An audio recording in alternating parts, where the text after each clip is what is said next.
Hello，大家好，我是议员。当你们听到这个声音的时候，已经是我第二次录制了。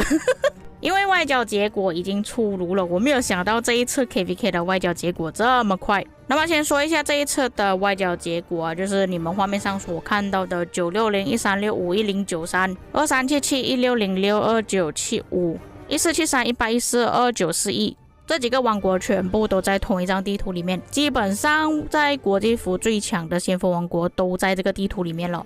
为了方便大家查看，我已经把地图做出来了。我原本还想着说960跟1365可能会合作，但是我在刚刚就看到国王的通知，960、1093、2941、1814、1473合作，对战2377、1365、1606、2975。如果把地图做出来的话，就是长这个样子。这一次地图的对战模式就是上下对决，外交结果是真的有点让我出乎意料，我没有想到这么快哦。960跟1093之间不是有恩怨的吗？960第一次输掉 KVK 不是1093打的吗？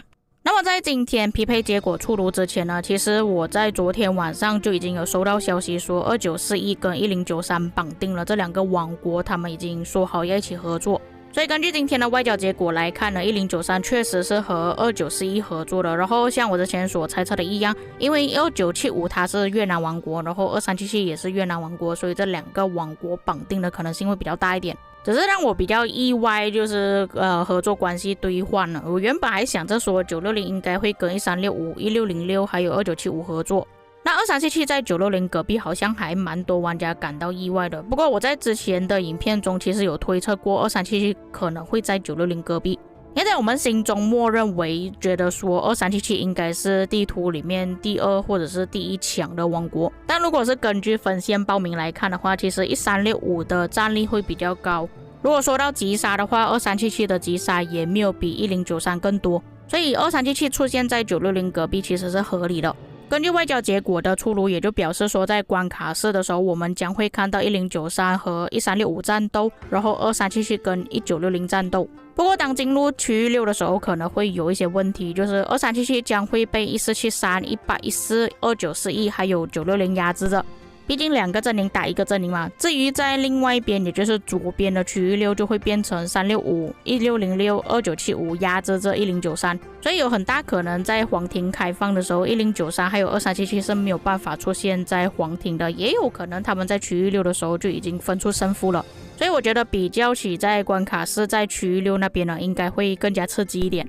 除非是说双方有在调整位置啊，不过因为2377那个位置呢会比较卡一点。就算2377他们拿下了1606还有2975的区域5，他们来到了这里走出去呢，依然还是要面对960、1473、1814、2941。同样的情况也是发生在1093的身上，就算他们拿下了旁边的盟友1473、1814、2941的门口，他们能够出去的区域6依然还是左手边。所以就像我前面所说的，不管怎样，在区域6肯定是会发生2打1的情况。这就只能看1093还有2377他们在区域6要怎么搞了，因为他们面对到的那两个敌人呢都不简单。假设1093还有2377这两个王国被封着的话，他们最多能做的事情就是在皇庭开放的时候在后面骚扰，在皇庭的时候就是这4个阵营的对决。1365还有960应该会跟旁边的盟友调整一下位置，在皇庭的时候960就会跟1365对战。不管最后的结果怎么样，这一场 KVK 应该会很刺激。同时间这场 KVK 也会从一开始战斗到结束为止，像前面就有说了，960跟2377一开始就会碰面，这两个王国本来就是约好在这一次 KVK 对战的，所以在关卡式肯定会打起来，然后1093跟365之间会不会打起来呢？这个就不确定，不过我觉得他们打起来的可能性也是蛮大的。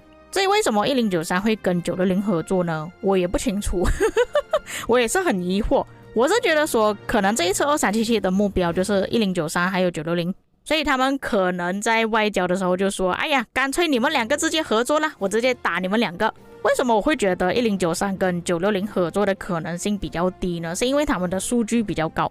你们可以看到，不管是战力还是击杀都会稍高一点点。战力可能我们可以忽视掉，但是那个击杀呢多出一点，我是没有想到2377可以接受啦。但既然他们都肯接受了，这样我们也不能讲什么东西啊。外交结果就这么定了吧。只是我原本想着说他们的外交可能要谈3天左右，没有想到才短短几个小时就已经结束了。那也预示着这一场 KVK 的外交呢没有太多的 drama 啦。不过既然都已经说到外交结果了，也是说一下这一场 KVK 的趋势。你们也知道1365有88，然后2377有Chisco，也就表示说这一场 KVK 这2个玩家真的合作了。因为这2个玩家都是受诅咒的玩家，不管是什么 KVK 都好，都会时常输掉。尤其88最为恐怖，因为他们这2个之间呢有发生过战斗，然后88还是输 KVK 了。所以这一次的 KVK 我们也算是做实验吧，到底会负负得正呢，还是负负更负？在这一场 KVK 直接输到扑街。那这2位玩家就是诅咒的部分呢，还有另外一个部分就是俄罗斯父子。对于960玩家来说，这2位玩家可能是一个很大的问题之一，因为他们这2个玩家的玩法就是时常随机迁城，然后把2亿战力以下的玩家直接清零他们的城市，去围他们的城市。虽然960大多数的玩家都是有驻防统帅的，但是能不能够承受得住这2位玩家一直去打他们的城市呢？不过960大多数玩家都是有1亿战力或者是2亿战力左右啦。如果他们这2个玩家真的是每个城市都去围的话，可能20亿都不够他们用。不过还是要非常小心啊，因为在960大多数玩家的策略呢都是随机迁城出去，所以难免还是会遇到这2位玩家去打城市。而且我觉得这2位玩家既然都已经知道我们要跟960战斗了，他们这一次的战力应该又会再提升。至于会不会突破30亿我也不知道。不过基本上这一次有超过10亿战力的玩家都是在2377阵营那边，还有包括88也是。还有一位非常接近10亿战力的 BT Cyborg 也是在2377阵营那边，所以基本上这个 KVK 中高战力的玩家都在他们那边。